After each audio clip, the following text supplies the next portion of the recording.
भारतीय स्वयंपाकघराची ओळख म्हणजे मसाले।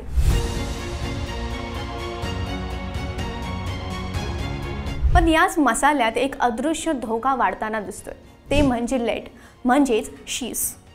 संयुक्त राष्ट्राच्या कोडेक्स अलिमेंटरियस कमिशनने नुकतीच मसाल्यांसाठी नवीन जागतिक मानके निश्चित केली आहे।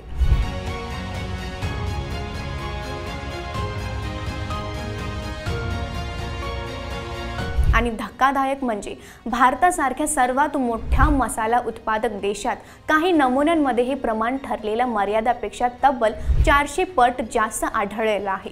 या नव्या कोडेक्स नियमामुळे जागतिक खाद्य व्यापाराचे समीकरणच बदलणार आहे आणि भारताला याचा सर्वात मोठा परिणाम भोगावा लागू शकतो। नमस्कार, मी मेघा। कोडेक्स अलिमेंटरियस म्हणजे नक्की काय असतं? सुरुवातीला एक गोष्ट समजून घेऊयात की कोडेक्स अलिमेंटरियस कमिशन ही खाद्य सुरक्षा मानकांसाठी जागतिक रेफरी आहे। संयुक्त राष्ट्राच्या 2 महत्त्वाच्या संस्थांचा हा संयुक्त उपक्रम आहे, फूड अँड ॲग्रिकल्चरल ऑर्गनायझेशन आणि वर्ल्ड हेल्थ ऑर्गनायझेशन। या आयोगात 190 पेक्षा जास्त देश सदस्य आहेत आणि भारत ही त्यात आहे। कोडेक्स नेमकं काय करतं? जगभरात लागू होणारी अन्न सुरक्षेची मानके तयार करतं, म्हणजेच अन्न किती स्वच्छ, किती सुरक्षित आणि कोणत्या प्रमाणात पदार्थ त्यात चालतील किंवा चालणार नाहीत हे सगळं ठरवतं। महत्त्वाचं म्हणजे कोडेक्सचे नियम कायद्याने बंधनकारक नसतात, पण आयात करणारे देश बहुतेक वेळा कोडेक्सला बेंचमार्क म्हणून वापरतात। म्हणजेच तुमच्या देशातून एखादा अन्न पदार्थ जगात कुठेही निर्यात करायचा असेल तर कोडेक्सच्या मानकांना पूर्ण करणे जवळपास आवश्यक ठरतं। मसाल्यांमध्ये लेडची मर्यादा कोडेक्सची नवी एक नियमावली आहे। मसाल्यांमधील लेड किती असावा याची कोडेक्सची नवी नियमावली जाहीर झाली आहे। कोडेक्सने याबाबत पहिल्यांदाच अतिशय स्पष्ट आणि कठोर मानक निश्चित केले आहे। कोडेक्स म्हणते की मसाल्यांमध्ये लेडची कमाल मर्यादा 2.5 मिलीग्राम्स पर किलोग्राम असावी आणि स्वयंपाकात वापरल्या जाणाऱ्या तमालपत्र, चक्रीफूल किंवा दालचिनीसारखी साल यांच्यासाठी ही मर्यादा 2 मिलीग्राम्स पर किलोग्राम असावी असं म्हटलंय। हे मानक आता जागतिक पातळीवर लागू होणार आहे।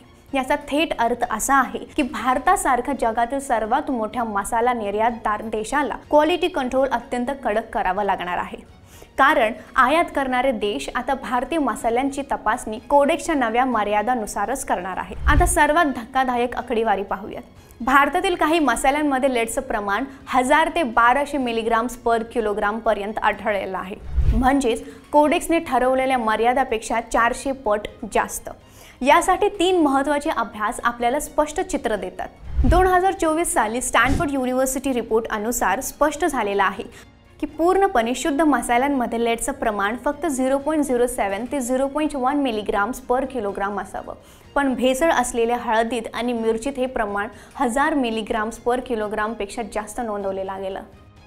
2023 साली food safety and standards authority of इंडियाची मोठी कारवाई केली होती। हळदीत लेडची पातळी अत्यंत जास्त आढळल्यामुळे 8 राज्यांमध्ये मोठा रेड टाकण्यात आला होता। 2010 मध्ये बोस्टन युनिव्हर्सिटीने भारतातील मसाल्यांवर एक मोठा अभ्यास केला। या रिपोर्टमध्ये काय आढळलं तर भारतीय मसाल्यांमध्ये सरासरी लेडचं प्रमाण 2.6 मिलीग्राम पर किलोग्राम होतं आणि काही नमुन्यांमध्ये हे प्रमाण 7.6 मिलीग्राम पर किलोग्राम पर्यंत गेलं, म्हणजे ही आरोग्यासाठी धोकादायक पातळी आहे। आता महत्त्वाचा प्रश्न, तर भेसळ केलीच का जाते? उत्तर अगदी सोपं आहे, मसाला अधिक आकर्षक दिसावा आणि नफा वाढवावा म्हणून। हळदीचा रंग उठावदार दिसावा म्हणून लेड क्रोमेट मिसळतात। काही वेळा मसाला अधिक गडद दिसावा म्हणून क्रोमिक ऑक्साईड ही टाकलं जातं। यामुळे उत्पादन खर्च कमी होतो, नफाही मोठ्या प्रमाणात वाढतो, म्हणूनच ही भेसळ सुरू आहे। पण आरोग्यासाठी हे धोकादायक आहे।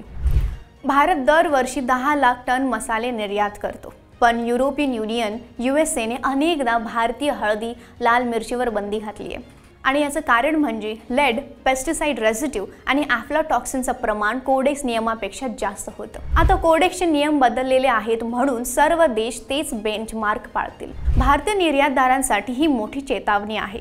बाळ आणि लहान मुलांमध्ये मेंदूचा विकास मंदावतो, IQ कमी होतो, एकाग्रता कमी होते, प्रौढांमध्ये किडनी खराब होऊ शकते, उच्च रक्तदाब, हृदयरोग, प्रजनन क्षमता कमी आणि गर्भधारणेत गुंतागुंत होऊ शकते। सर्वात धोकादायक म्हणजे WHO आणि FAOच्या अहवालानुसार या परिणामाचा प्रभाव लगेच दिसत नाहीत, अनेक वर्षे सायलेंटली राहतो। त्यामुळे योग्य खबरदारी घेणे खूप आवश्यक आहे। मसाल्यांमध्ये लेडचं प्रमाण किती आहे याबाबत ग्राहकांनी जागरूक राहणं खूप गरजेचं आहे, कारण लेड आरोग्यासाठी खूप धोकादायक आहे. अन्न ब्रँडेड मसाले शक्यतो कमी वापरा. ताजे दळलेले मसाले खरेदी करा. अत्यंत चमकदार पिवळा किंवा लाल रंग असलेले मसाले मात्र टाळा. मसाल्यांच्या पॅकेटवर FSSAI चे लायसन्स सिम्बॉल चेक करा. ऑर्गॅनिक किंवा टेस्टेड मसाले निवडा.